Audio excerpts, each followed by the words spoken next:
A Washington couple drove into the North Cascades for a casual one-night camping trip and simply ceased to exist. Investigators found only their secured vehicle before the trail went cold. And for 4 years, their file sat dormant with no new leads. The mystery finally broke open in a forest miles from the initial search where a logger was attempting to remove an old rusted wood chipper from a remote track. The machine's contents, dislodged by the movement, would take the investigation in a completely new and unsettling direction. The accumulation of mail spilling out of the aluminum box was the first sign that the routine rhythm of the Krugman household had stopped. It was September 18, 2015. Tyran Krugman stood on the front porch of his parents' home, a modest single-story house on the outskirts of Seattle, Washington. He was there for their weekly coffee, a tradition they rarely missed. But the silence hanging over the property felt heavy and wrong. Tyran knocked, then rang the doorbell. Nothing stirred inside. He called his mother, Deline, then his father, Rorik. Both calls went straight to voicemail. His parents, Rurik, 57, and Deline, 58, were creatures of habit, predictable in their retirement age routines. He fumbled for the spare key kept under a ceramic frog by the door. As he turned the lock and pushed the door open, the atmosphere inside the house rushed out to meet him. It wasn't just the stale air.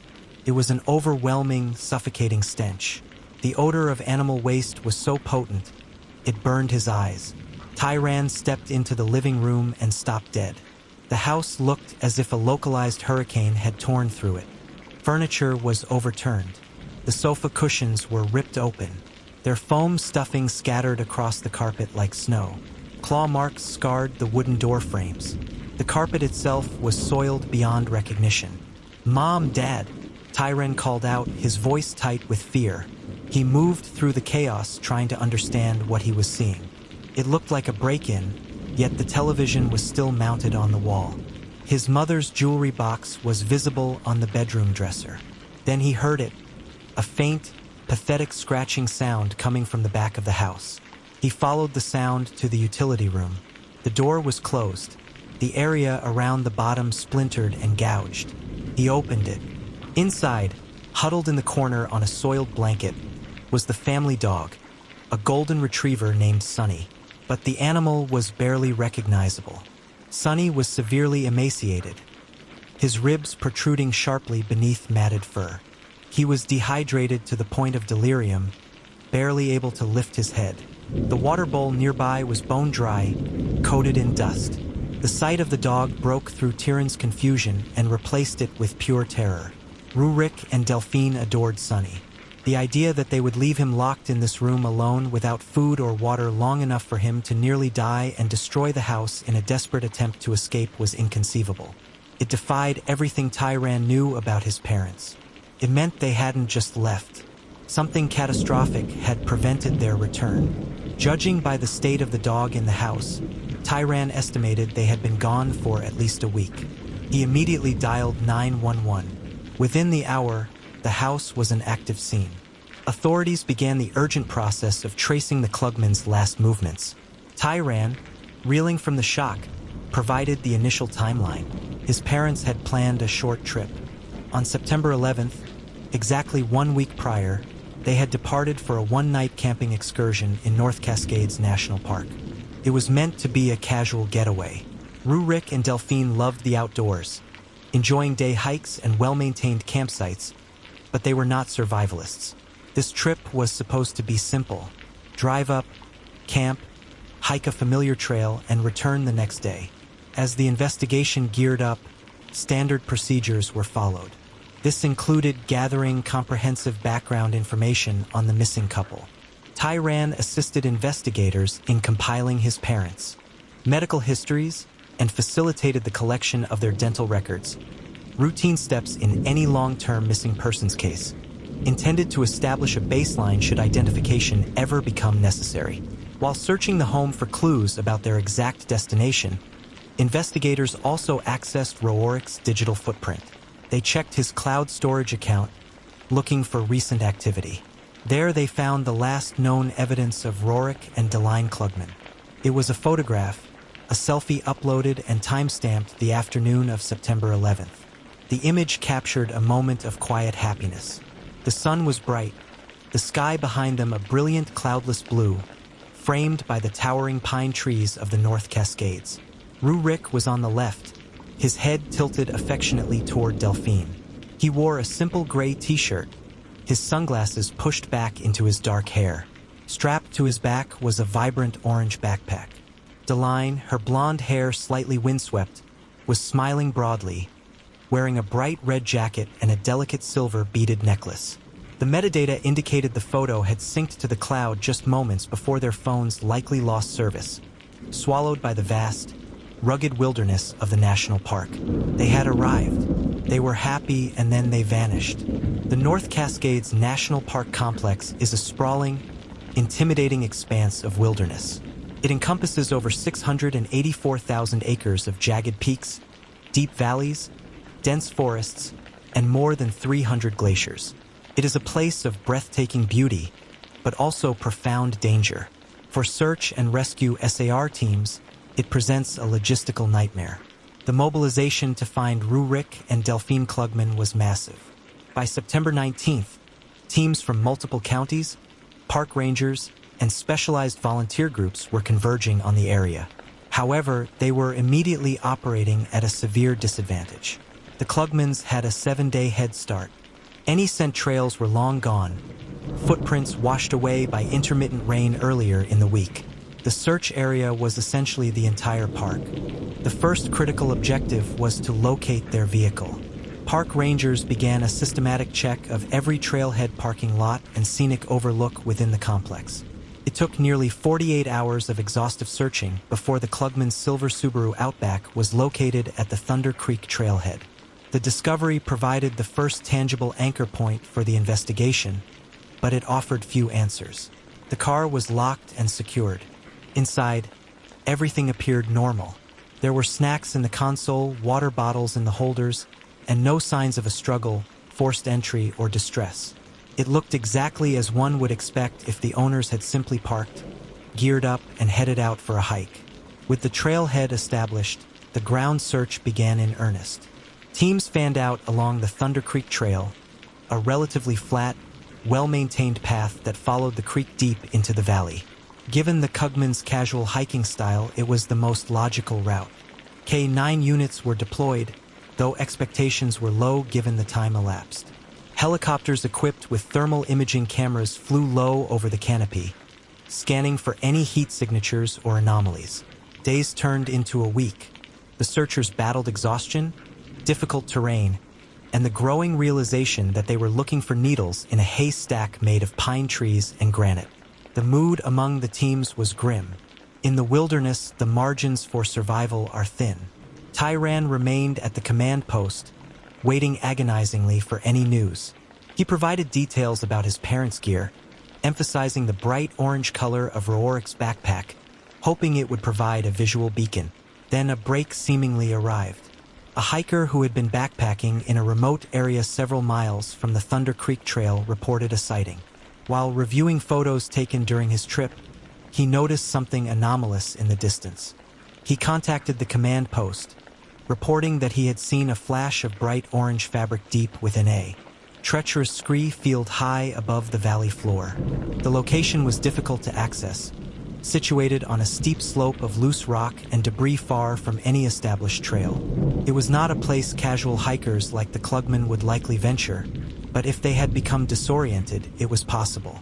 The report galvanized the command post. A specialized high-angle rescue team was assembled. The operation to reach the object was inherently risky. The Screefield field was unstable, prone to rockfall, and the weather conditions were deteriorating. The team began the arduous ascent. The terrain required technical climbing skills. They moved slowly, deliberately, securing ropes and navigating the shifting ground. The tension was palpable. Every loose rock that clattered down the slope echoed through the valley.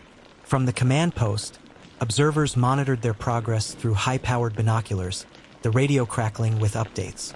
It took the team nearly 6 hours to reach the location. They approached the object cautiously. The anticipation was immense. This could be the key to finding the Klugmans, the first piece of evidence that would tell them what happened. The team leader reached the object and keyed his radio. The message was brief and deflating. The orange fabric was not Roaric's backpack. It was an old, weathered piece of climbing gear, 1M a faded sling webbing that had been abandoned years ago. The disappointment was crushing. The risky operation had yielded nothing but more questions. Why had the Klugmans vanished without a trace? If they were lost, why hadn't they left any signs of distress? Any dropped gear? Any indication of their path? As the active search scaled back due to the lack of new leads and the approaching winter weather, the investigation shifted focus. If the wilderness wouldn't yield the answers, perhaps the Klugmans' life before the trip would. Detectives began a deeper dive into Rurik and Deline's background. They were a quiet couple well-liked by their neighbors with no known enemies or financial troubles. They seemed to be enjoying their transition into retirement. However, one recent event stood out. Tyran revealed that Rurik, who had worked for decades as a highly skilled machine technician, had recently lost his job at Van Camp Industries, a local manufacturing plant specializing in heavy industrial equipment. This was a significant life event, but according to Tyran, Rurik had downplayed it. He had told his family that the company was undergoing routine downsizing and that he had accepted a severance package, framing it as an early retirement opportunity. He seemed optimistic. Investigators considered the possibility that the job loss had caused more stress than Rurik let on. Had he been hiding financial difficulties? Had the pressure led to a domestic dispute during the camping trip? Or perhaps something darker, a suicide pact or an intentional disappearance? These theories were explored, but they didn't align with the couple's behavior or the evidence found. Their financial records showed they were stable. Their friends and family insisted they were deeply devoted to each other. As part of the routine investigation, detectives conducted an interview with Roaric's former employer, Oswin Van Camp, the owner of Van Camp Industries. Van Camp was cooperative and professional. He met with the detectives at his office, expressing shock and concern over the Klugmans' disappearance. He confirmed that Roaric's layoff was indeed due to redundancy, a necessary cost-cutting measure. He described Rurik as a reliable employee and stated they had parted on amicable terms. He hoped the couple would be found safe. The interview was unremarkable. Van Camp provided the necessary information and the detectives moved on. The lead regarding the job loss seemed to fizzle out. With no evidence of foul play and no trace of the couple in the wilderness, the case stalled. The prevailing theory was that Rurik and Deline had succumbed to the elements, their remains lost somewhere in the vast expanse of the North Cascades. Winter arrived, burying the park under feet of snow. The active search was officially suspended. The case of the missing Klugmans went cold. The years following the disappearance of Rurik and Delphine Klugman offered no answers, only a slow, grinding ache of uncertainty. Tyran Klugman navigated a life suspended between grief and hope. The house was eventually cleaned and repaired. The dog, Sonny, slowly nursed back to health, but the absence of his parents remained a gaping wound. The case file sat dormant in the cold case unit, one of many mysteries swallowed by the Washington wilderness. Summer 2019 arrived nearly 4 years after the Klugmans parked their Subaru and walked into the North Cascades. The landscape had changed. Fires had scarred some areas while new growth emerged in others. The memory of the massive search had faded. Brody Houston was a contract logger, a man accustomed to the solitude and hard labor of the forest. He wasn't working within the national park boundaries, but in an adjacent section of the national forest, a dense, remote area characterized by steep slopes and thick undergrowth. His current contract involved clearing debris and overgrowth from a network of decommissioned logging access roads. It was mundane, grueling work intended to maintain fire breaks and manage the forest resources. Husted spent his days navigating the route, half-forgotten roads in his heavy-duty flatbed truck, equipped with a winch and chainsaws. The air was thick with the smell of pine, damp earth, and diesel fumes. He was clearing a particularly overgrown section of road, a narrow track that hadn't been used in years. The vegetation was so dense it formed a canopy over the road, casting the area in perpetual shadow. He maneuvered his truck around a sharp bend, the tires slipping on the muddy ground. The area was damp, the ground covered in a thick carpet of decaying leaves. Moss clung to the tree trunks, thriving in the shade. It was there, half hidden by the undergrowth, that Husted spotted something out of place. It was a piece of machinery abandoned and forgotten. He stopped the truck and got out to investigate. The object was a portable wood chipper. It was tilted at an awkward angle, its wheels half sunk into the soft earth. It was clear it had been there for a very long time. The paint, once a bright industrial orange, was now faded, chipped, and covered in large patches of rust and grime. The engine block was coated in a layer of dried mud and grease. The feeding chute was heavily rusted, and a protective guard at the top was bent and broken. It looked like it had been sitting there for years, perhaps left behind by a logging crew long ago. Hostage circled the machine. It looked inoperable, a piece of junk. It was an eyesore, and technically it was part of the debris he was contracted to manage. He considered leaving it. It was heavy, rusted, and buried in the mud. But Houston took pride in his work. He decided to haul it out and take it to the nearest disposal site. He returned to his truck and unspooled the winch cable. He was working alone that day. He dragged the heavy cable through the mud and secured it around the frame of the wood chipper. He engaged the winch, the motor straining against the weight of the machine and the suction of the mud. The wood chipper groaned, the rusted metal protesting as it was dragged from its resting place. It took several attempts, repositioning the cable and maneuvering the truck before Husted managed to haul the machine onto the access road. Now the challenge was getting it onto the flatbed truck. He backed the truck up to the chipper, positioning it for a direct lift. He reattached the winch cable, aiming to lift the front end of the machine onto the bed and then pivot the rest up. He engaged the winch again. The cable went taut. The front of the wood chipper lifted off the ground. The machine swung precariously. Husted maneuvered the controls carefully, lifting it higher, aiming to clear the edge of the flatbed. As the chipper reached its apex, tilted sharply upward. The angle was steep, nearly vertical. The movement shifted the contents of the machine. Deep within the rusted feeding chute, compacted material that had been lodged in the mechanism for years was dislodged by the sudden shift in gravity. A clump of debris fell from the chute and landed on the muddy ground near Husted's boots. He glanced down, expecting to see a compacted mass of wood pulp, leaves, and dirt. But what he saw didn't make sense. The clump was dark and degraded. He kneeled down, examining it closely. He poked at it with a stick. It wasn't just organic material. He noticed unrecognizable hard fragments, small and dense, mixed into the compacted dirt. Husted felt a sudden chill despite the humidity of the forest. This wasn't just wood pulp. He reached into the feeding chute, probing deeper into the mechanism. He pulled out another handful of the material. Embedded within it were small, hard objects that looked disturbingly familiar. He stood up, his heart pounding. He wasn't a forensic expert, but he had spent his life in the wilderness. He knew what decomposed organic material looked like. This was different. The realization hit him with the force of a physical blow. This machine hadn't just been used to chip wood. Alarmed and deeply disturbed by what he had found, Houston stopped the operation immediately. He left the wood chipper hanging precariously from the winch, suspended between the truck and the ground. He climbed into the cab, his hands shaking, and radioed his base, reporting an unusual discovery. He didn't elaborate on his suspicions, but his tone conveyed the urgency of the situation. He requested immediate contact with the state police. The discovery of the rusted machine deep in the remote wilderness had just cracked open the cold case of Rue Rick and Delphine Cugman. The response to Brody Husted's call was swift and significant. The remote access road, previously forgotten and silent, was suddenly transformed into a major crime scene.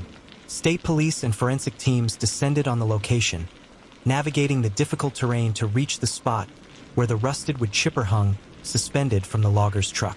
The area was secured, the perimeter marked with yellow tape. The wood chipper, coated in rust and grime, became the central focus of the investigation. The first task was to carefully document and collect the material that had fallen from the chute. The hard fragments were meticulously photographed in situ before being collected and packaged as evidence. The forensic team then began the arduous process of dismantling the wood chipper, examining every component for potential evidence. It quickly became clear that the machine had been used for something far more sinister than landscaping. Embedded within the mechanism, compacted in the crevices and coating the blades were traces of biological material. But the discovery extended beyond the machine itself. The area where the wood chipper had rested for years became the next focus. Investigators realized that if the machine had been used to process remains, the surrounding environment would likely contain ejected material. A large area around the discovery site was cordoned off. The forensic team began a meticulous, painstaking search of the forest floor. The ground was covered in a thick layer of decaying leaves, mud, and undergrowth. The search required getting down on hands and knees, systematically clearing the vegetation, and screening the soil. The process was slow and grueling. The team used fine mesh screens, sifting through the dirt and debris, looking for anything that didn't belong. The work continued for days, hampered by the remote location and the difficult conditions. The search yielded horrifying results. Scattered throughout the soil and leaf litter embedded in the mud and hidden among the roots were highly fragmented biological remains. The level of destruction was extreme. The mechanical action of the wood chipper combined with 4 years of exposure to the elements had severely degraded the material. The remains were collected, documented, and sent to the state crime lab for analysis. The initial findings confirmed the investigators' worst fears. The remains were human. The critical question now was identification. Who was the victim? The forensic anthropologists at the lab faced a significant challenge. The remains were so fragmented and degraded that reconstructing a biological profile was difficult. Crucially, they noted that the total volume of remains recovered was alarmingly small, far too little to account for even one complete adult body. Furthermore, the fragments seemed consistent primarily with smaller bones, including cranial and phalangeal structures rather than the larger bones of the torso or limbs. This suggested a terrifying realization. They were likely only looking at partial remains disposed of in a manner specifically meant to erase identity while the rest of the bodies were elsewhere. They attempted to extract DNA hoping for a match in the national databases. However, the degradation and contamination from the environment and the rusted machine made extracting a viable DNA profile impossible. The DNA was too damaged, the samples too compromised. The investigation hit a wall.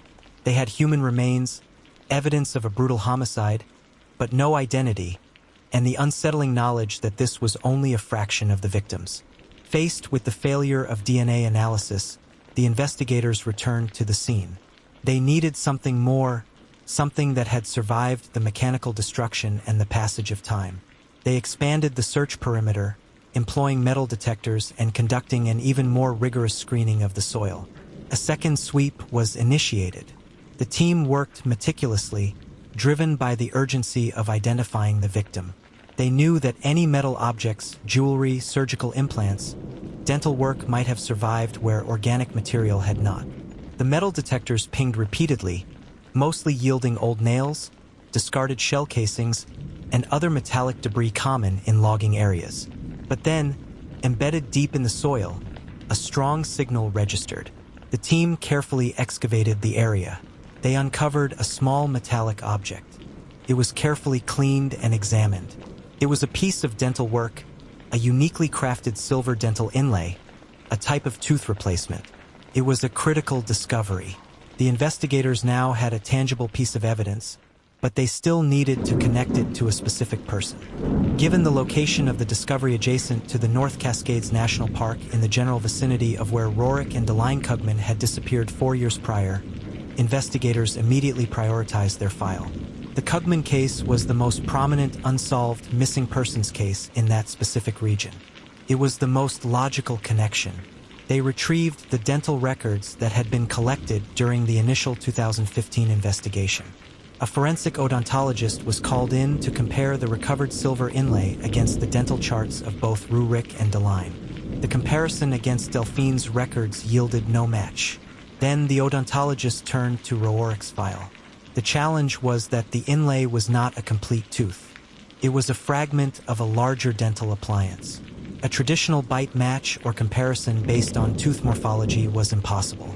However, Roeric's dental charts contained detailed notes and diagrams from his dentist documenting the unique craftsmanship and specific metallurgical composition of the silver inlay he had received years earlier. The forensic odontologist conducted a detailed analysis of the recovered inlay, comparing its specific characteristics, the precise curvature, the unique tooling marks, the composition of the silver alloy against the detailed descriptions in Roeric's dental history. The match was positive. The unique characteristics of the silver inlay confirmed with a high degree of certainty that it belonged to Roeric Cugman. The discovery provided the first definitive proof of Roeric Cugman's fate. He was deceased, the victim of a brutal homicide. His remains partially disposed of using the wood chipper. The case was officially reopened as a homicide investigation. The question of where the rest of him and Deline were located became the investigation's central haunting mystery. The investigation briefly considered an alternative theory. Roeric had recently lost his job. Had this created a rift in the marriage? Had Deline murdered Roeric and then fled? Investigators explored this possibility, but the theory didn't hold up. The brutal nature and calculated methodology of the disposal suggested organization and violence that seemed unlikely for Deline acting alone. Furthermore, there was no evidence that she had accessed their finances or made any preparations to disappear. The focus shifted back to the more likely scenario. Both Roeric and Deline were victims of a targeted attack. The discovery of the wood chipper and Roeric's partial remains had confirmed the how. But the critical questions remained. Why? And who was responsible for this calculated brutality? The news that his father's remains had been identified hit Tyran Clogman with the finality of a death sentence. The agonizing uncertainty of the past 4 years was replaced by the horrific reality of the wood chipper and the sickening realization that only fragments had been found. The brutality of the disposal method suggested a level of violence and calculation that went far beyond an accidental death. It felt organized, targeted, and designed to erase them completely. Devastated, but driven by a desperate need for answers, Tyran began his own investigation. He focused on the one anomaly in his parents' otherwise quiet life, Roeric's recent job loss. He knew his father had downplayed the circumstances, framing it as an early retirement. But what if there was more to the story? What if the job loss was the key to understanding why someone would want his parents dead? Tyran began meticulously examining his parents' financial records. He spent weeks going through bank statements, credit card bills, investment accounts, looking for anything out of the ordinary.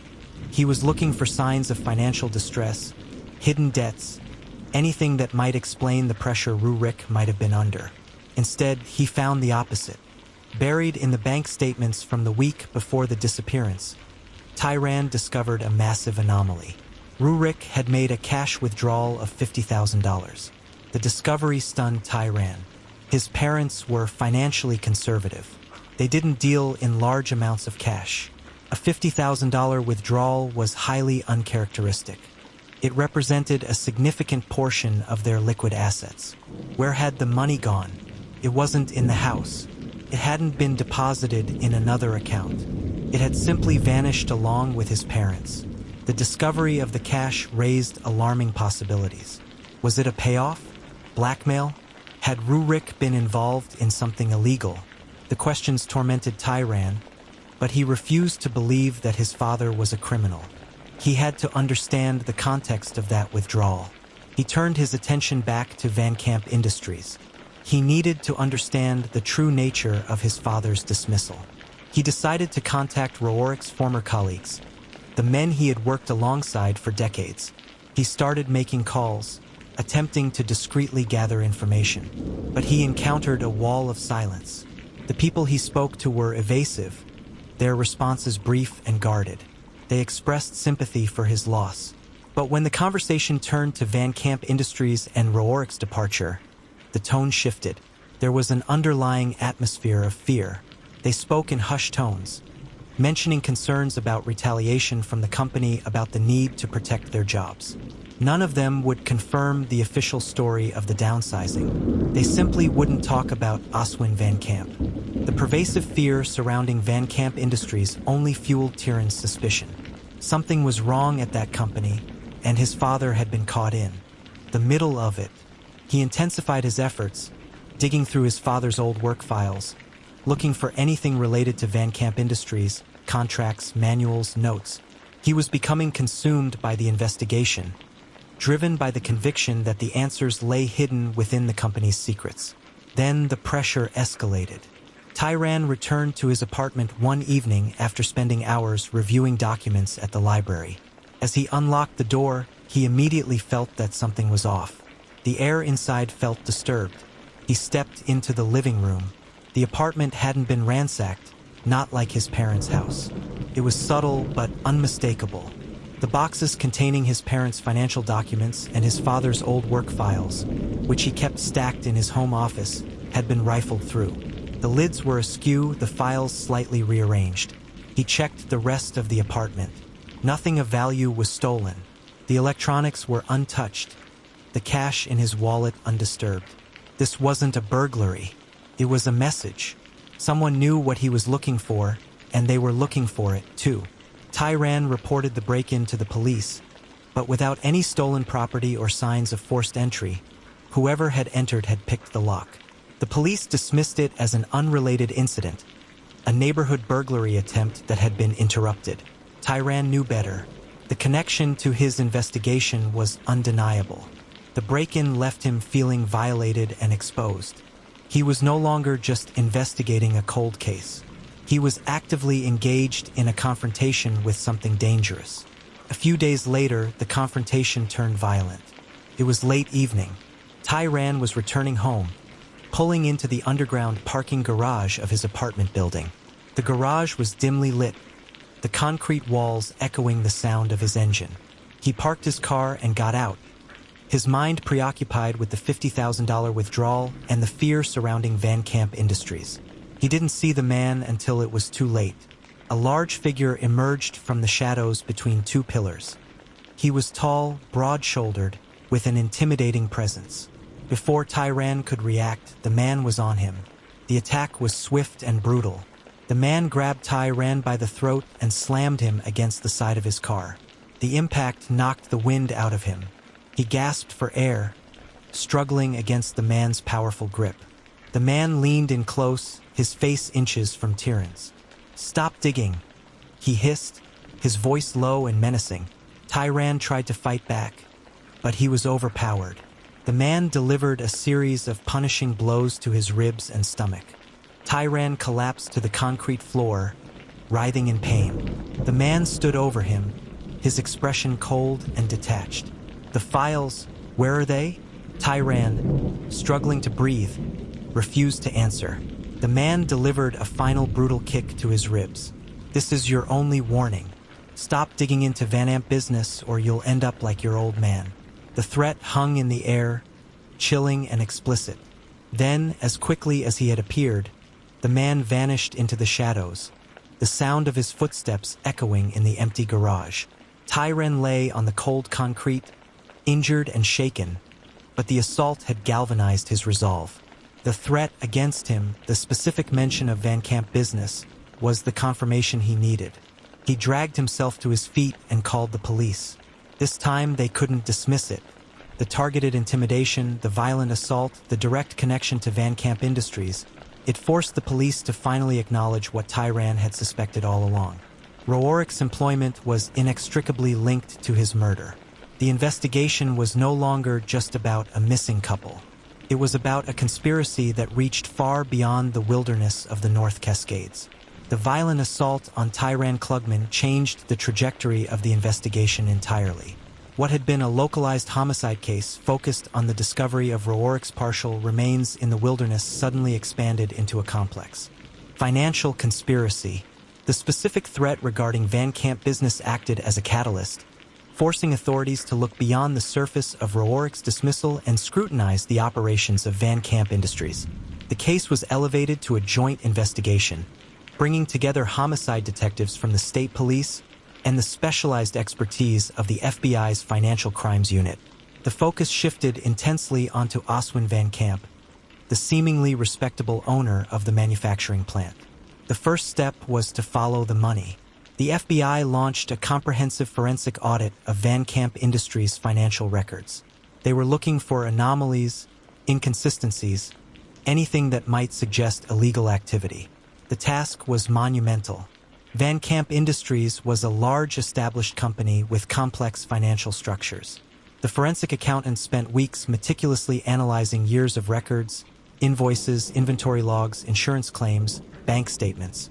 They were looking for the source of the fear that permeated the company culture. The breakthrough came when they started examining the company's insurance claims.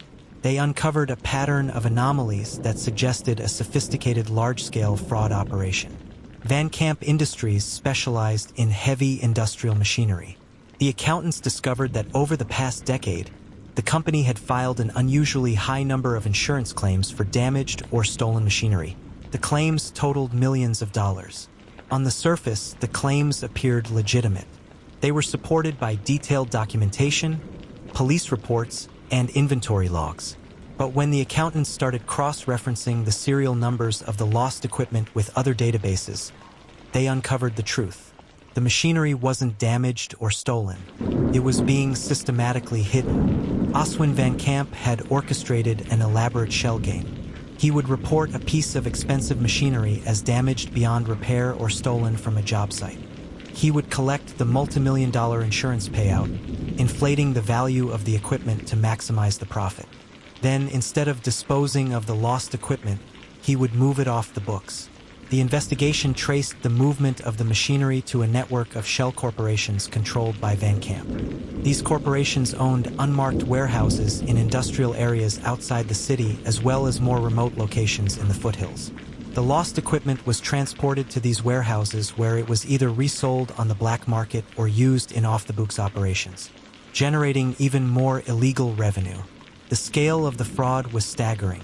Van Camp had built his wealth not on the legitimate operations of his company, but on a foundation of deception and theft. The discovery of the fraud scheme provided the context for Rurik Kugman's murder. Rurik wasn't just a machine technician. He was the lead technician responsible for maintaining and logging the very machinery that Van Camp was reporting as stolen. He had intimate knowledge of the equipment, its condition, its location. Investigators realized that Rurik was uniquely positioned to notice the inconsistencies. He would have known that equipment supposedly decommissioned was still operational or that machinery reported stolen was simply missing from the inventory logs. He would have seen the numbers that didn't add up. The $50,000 cash withdrawal that Tyran had discovered was no longer a mystery. It was now viewed as a likely blackmail payment or a payoff. Rurik had discovered the fraud, and Van Camp had tried to buy his silence. The motive for the murder was clear. Rurik posed an existential threat to Van Camp's multi-million-dollar criminal enterprise. With the fraud uncovered and the motive established, the investigation turned to identifying the accomplice.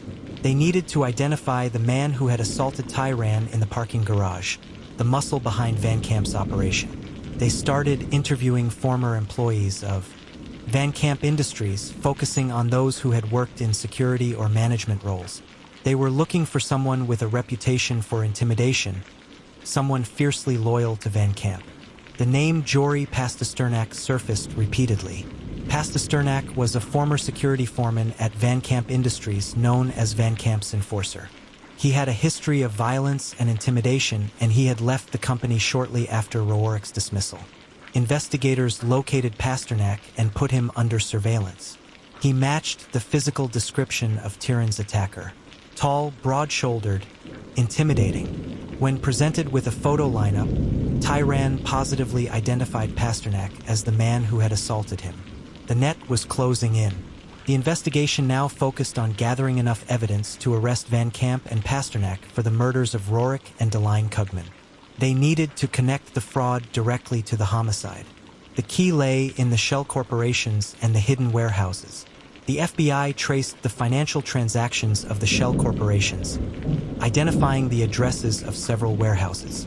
They focused on a large unmarked industrial warehouse located in a remote industrial park south of Seattle, one of the central hubs of the current operation.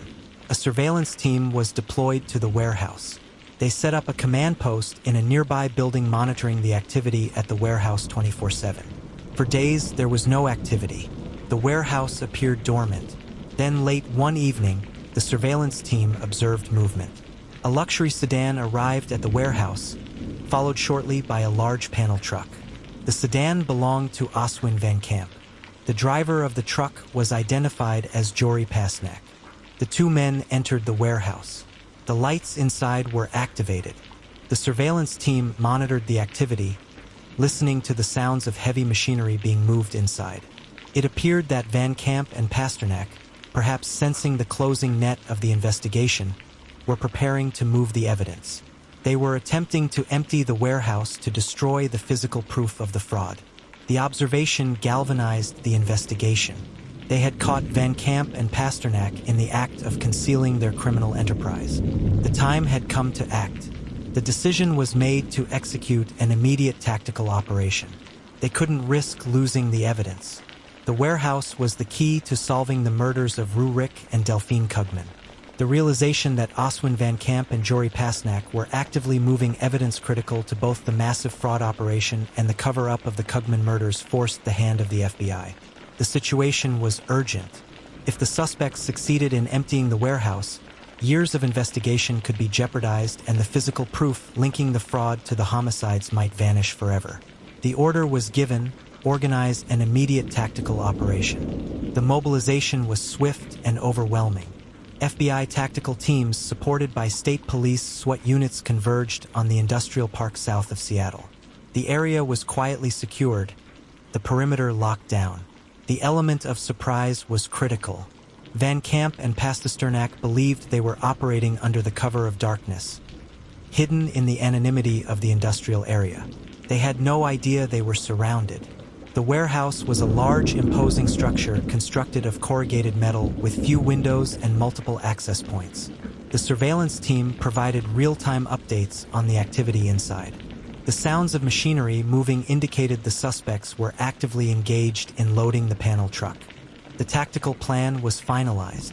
The teams would execute a dynamic entry, breaching multiple access points simultaneously to overwhelm the suspects and prevent any escape or destruction of evidence. The tension was electric. The teams stacked up outside the doors, weapons drawn, ready to execute the breach. The command was given: execute. The silence of the industrial park was shattered by the sound of breaching charges exploding. The main personnel door was blown off its hinges. Simultaneously, the rolling doors of the loading dock were forced open. Tactical teams flooded into the warehouse, their movements precise and coordinated. The interior of the warehouse was vast, dimly lit, and filled with rows of heavy industrial machinery. The air was thick with the smell of grease and dust. The entry achieved complete surprise.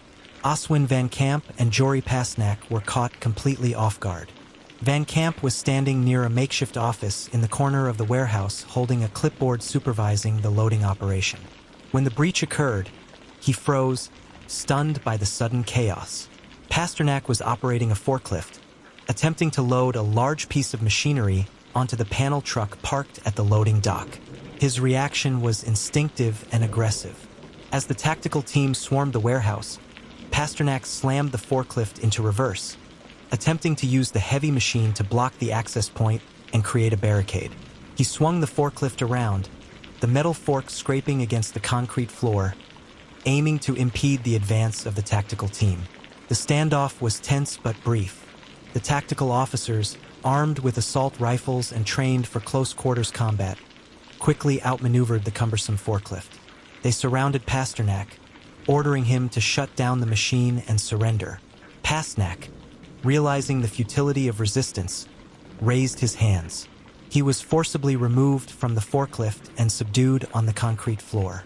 Meanwhile, Van Camp, recovering from the initial shock, made a desperate attempt to flee. He bolted toward the side office, perhaps hoping to access a hidden exit or destroy incriminating documents. He didn't make it far. He was intercepted by a second tactical team that had breached the side entrance. He was apprehended before he could reach the office door. Both men were arrested and secured. The warehouse was declared secure. The scene inside the warehouse was overwhelming. It was a graveyard of lost machinery. Rows upon rows of industrial equipment, excavators, bulldozers, specialized manufacturing tools filled the vast space. Each piece of machinery represented a fraudulent insurance claim, a piece of the multi-million-dollar puzzle. Investigators began the meticulous process of documenting the evidence. They cross-referenced the serial numbers of the machinery against the insurance claims filed by Van Camp Industries. The match rate was nearly 100%. The physical proof of the fraud was undeniable. Among the rows of machinery, investigators identified several pieces of equipment that Rorik Kugman had personally maintained. Equipment that had been reported stolen years before his murder. The connection between the fraud and Rorik's knowledge was cemented. Oswin Van Camp remained arrogant and defiant. Secured in handcuffs, he immediately demanded his lawyers, denying all allegations and claiming the entire operation was a misunderstanding, a clerical error in inventory management. He seemed convinced that his wealth and influence would shield him from the consequences. Jory Pasternak, however, presented a different demeanor. He was isolated from Van Camp, taken to a separate interrogation room. Pasternak was the muscle, the enforcer, but he wasn't the mastermind. He was facing a mountain of evidence, and the weight of the situation was crashing down on him. The interrogation of Pasternak was intense and strategic. The investigators laid out the case against him piece by piece. The overwhelming evidence of the fraud, the positive identification by Tyran Klugman as his attacker, the surveillance footage from the warehouse.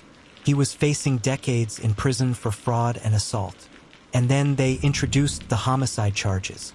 They connected the fraud to the murders of Rurik and Deline Kugman. They presented the evidence of the wood chipper, the identification of Rorik's partial remains, and the grim reality that the rest of their bodies were still missing. They made it clear that Van Camp would likely sacrifice Pasternak to save himself. Faced with the prospect of life imprisonment for double homicide, Pasternak realized his leverage was gone. His loyalty to Van Camp evaporated. He was looking at a future behind bars, and the only way out was through cooperation. He requested a deal. He agreed to confess everything. The confession began. A detailed account of the conspiracy, the fraud, and the brutal murders that had haunted the wilderness of the North Cascades for 4 long years.